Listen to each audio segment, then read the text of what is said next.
वशात प्रारब्ध वशात या भगवद इच्छा वशात भारी से भारी रोग प्रतिकूलता दुख उसे आके घेर ले तो वो निर्विकार मन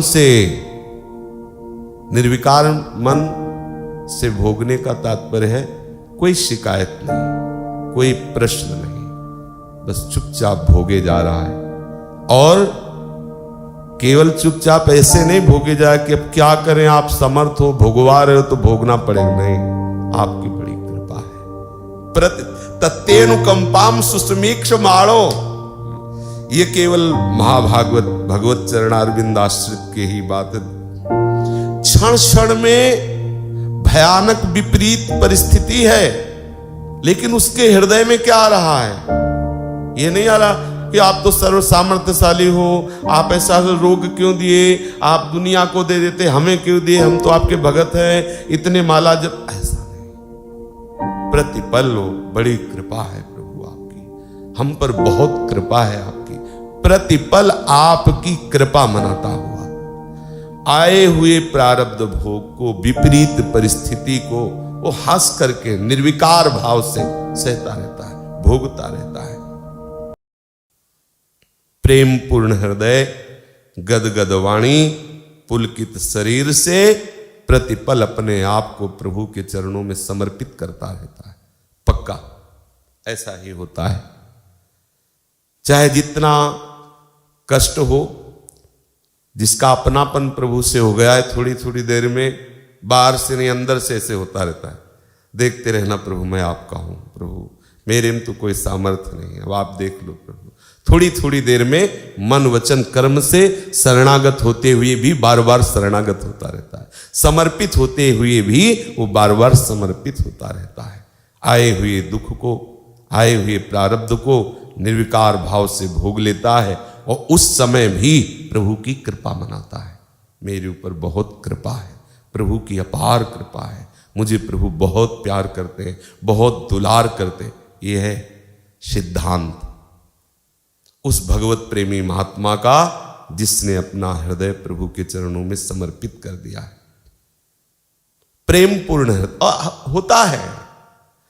अच्छा, इस प्रेम पूर्ण हृदय में अगर एक ये भी बात आती है कि प्रभु मैं आपका हूं, तो उसमें कुछ कड़वाहट वाली भी बातें होती हैं। प्रेम में ऐसा थोड़ी कि हर समय स्तवन ही होता रहे, कभी कभी प्रेम के दो स्वरूप हैं, खींचना और रीझना, अनुकूलता और वामता। कहीं कहीं तो अनुकूलता से अधिक प्रेम का भावावेश वामता में होता है, वामता में कहीं कहीं अधिक होता है। वो प्रेम की एक दशा होती है। अपने प्रीतम के सुख में सुखी रहने वाले उपासक के हृदय में भी कभी कभी प्रीतम सुख हो रसास्वादन करने के लिए ऐसी वामता फेंक देते हैं कि वही उससे प्रतिकूल वार्ता करते नजर आएगा, तो लगेगा देखो ये सुख वांछा से युक्त है। इसलिए ऐसा नहीं, वो प्रेमी हृदय है, इसलिए कभी कभी वो बड़बड़ाता है, उनसे लड़ता है, उनसे नाराज होता है, तो कभी उनका स्तवन करता है। प्रेम पूर्ण हृदय से, गदगद वाणी से विनयावनत होकर के प्रभु के चरणों में समर्पित होता है। तो जानते हो आगे की जो बात कह रहे हैं वो ठीक वैसे ही आपके परम पद का अधिकारी हो जाता है जैसे अपने पिता की संपत्ति का पुत्र अधिकारी हो जाता है। पर है ये बहुत कठिन कि कष्ट हो और बड़ी कृपा है प्रभु आपकी, ये कहना बहुत कठिन होता है। प्राण जब व्याकुल हो, शरीर पीड़ा में हो, बुद्धि शिथिल हो, कोई पास न हो, और उस समय भगवान नाम जब चल रहा हो और गदगद कंठ से पुकार रहा हो, हे कृष्ण आपकी अपार कृपा है। ये है महाभागवत का स्वरूप। वही सामर्थ्य देते हैं, दूसरे की सामर्थ्य तो नहीं है, वही सामर्थ्य देते हो। ऐसे प्रायः प्रेमी जनों के जीवन ऐसे ही होते हैं।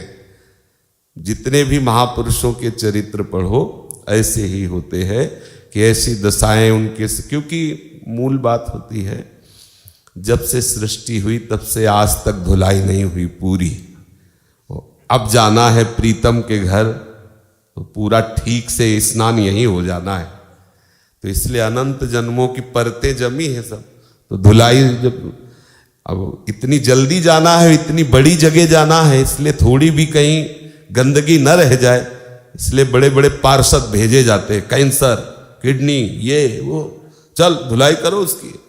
अब नहीं सोचो, भाई जी महाराज जिनकी रोम रोम से युगल नाम चल रहा है, भाई जी महाराज हनुमान प्रसाद पोद्दार जी, अंतिम में ऐसी स्थिति थी कि जवान सूख गई थी, पपड़ी पड़ गई थी, कैंसर होने के कारण बूंद पानी नहीं रखा। मान लो एक सीमा होती है हर रोग की, ऐसी भयंकरता, ऐसी कष्टप्रद स्थिति।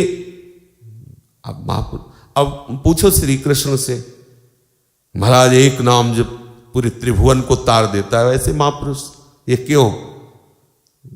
पूरे आज अनंत जन्मों का है, और बीच में उनका तो काम हो गया और शरीर रहित है, भाव रहित है।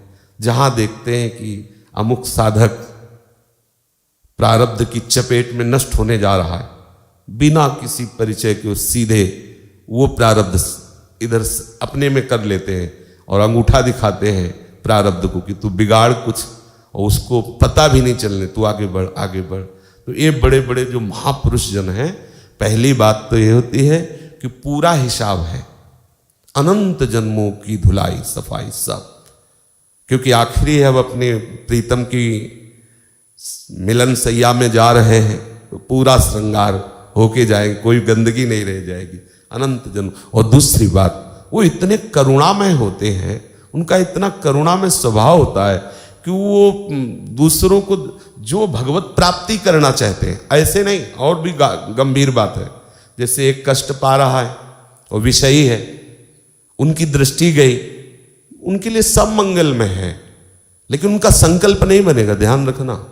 और एक है भगवत प्राप्ति के लिए प्रयासरत है, प्रारब्ध आकर के उसे नष्ट करना चाहता है, अब वो बिना किसी प्रार्थना के वो संकल्प कर देंगे और उस प्रारब्ध को नष्ट कर देंगे, या प्रारब्ध को स्वयं भोग लेंगे और उस उपासक की उपासना में बाधा भी नहीं पड़ने देंगे और उसे जानने भी नहीं देंगे।